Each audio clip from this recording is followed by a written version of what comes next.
सांसद हरिभाई पटेलના પ્રયાસોથી વડનગરના જવાહર નવોદય વિદ્યાલય ખાતે એડીપ યોજના હેઠળ દિવ્યાંગજનો માટે નિઃશુલ્ક સાધન સહાય વિતરણ કેમ્પ યોજાયો હતો।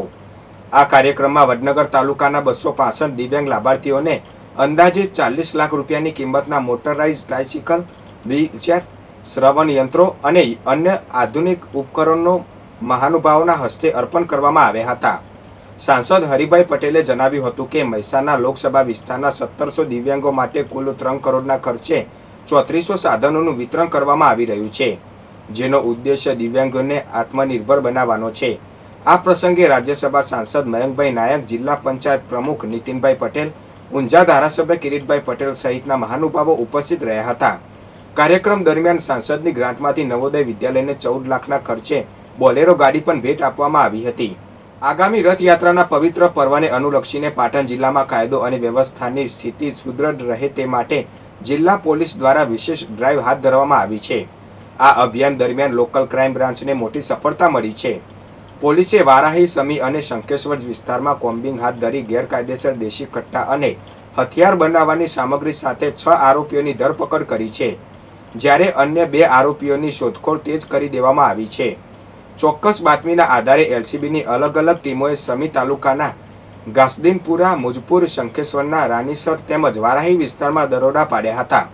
આ કાર્યવાહીમાં પોલીસને કુલ રૂપિયા 21,550નો મુદ્દામાલ મળી આવ્યો છે, જેમાં 5 દેશી કટ્ટા, 4 જીવતા કારતૂસ મળી આવ્યા છે।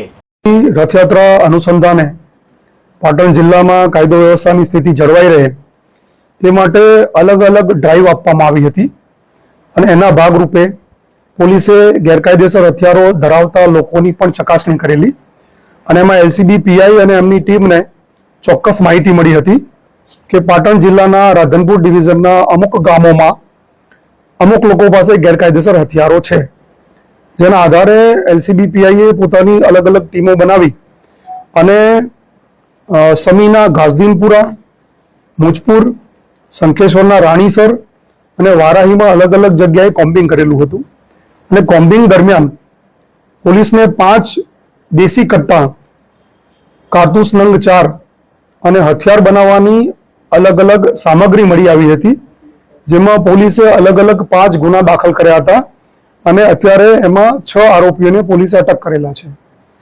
આ ગુનામાં અન્ય 2 આરોપીઓને અટક કરવાના બાકી છે। જે આરોપીઓ અટક કર્યા છે એમાં મઝહર હુસૈન સૈયદ મુજપુર, ઇકબાલ ખાન મલેક અમરાપુર, અશરફ ખાન મલેક વારાહી, નસીબ ખાન ઉર્ફે લાલો મલેક વારાહી, હનીફ ભટ્ટી રાણીસર અને મોબિન ગનીભાઈ સમી, આટલા આરોપીઓને અત્યારે પોલીસે અટક કર્યા છે।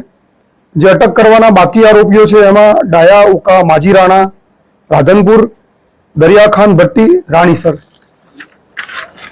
કબજે કરેલા મુદ્દામાલની વાત કરીએ તો ગેરકાયદેસર પિસ્તોલ, જેને આપણે કટ્ટા કહીએ છીએ, એવા 5, કારતૂસ નંગ 4, ગ્રાઇન્ડર, ગ્રાઇન્ડરમાં ઉપયોગ કરવાની પ્લેટ, પકડ નંગ 1, લોખંડની હથોડી, કાચ પેપર, લોખંડની કાનસ અને અન્ય જે હથિયાર બનાવવામાં સાધનો વપરાય છે એ તમામ સાધનો પોલીસે આ ગુનાના કામે કબજે કરેલા છે। કડી તાલુકાના ડરન ગામમાં મોડી રાત્રે પડેલા ભારે વરસાદને વહીવટી તંત્રના પ્રી મોન્સૂન કામગીરીના પોકળ દાવાઓની પોલ ખોલી નાખી છે।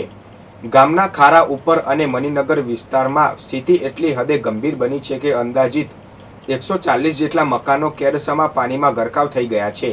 છેલ્લા 1 દાયકાથી દર ચોમાસે આ જ પ્રકારની પૂર જેવી સ્થિતિનો સામનો કરી રહેલા ગ્રામજનોનું જીવન થંભી ગયું છે। ઘરોમાં પાણી ઘૂસી જતા અનાજ, કરિયાનું અને ઘરવખરીનો સામાન નાશ પામ્યો છે, તો બીજી તરફ રસ્તાઓ દરિયામાં ફેરવાઈ જતા લોકોનું ઘરની બહાર નીકળવું પણ દુષ્કર બન્યું છે।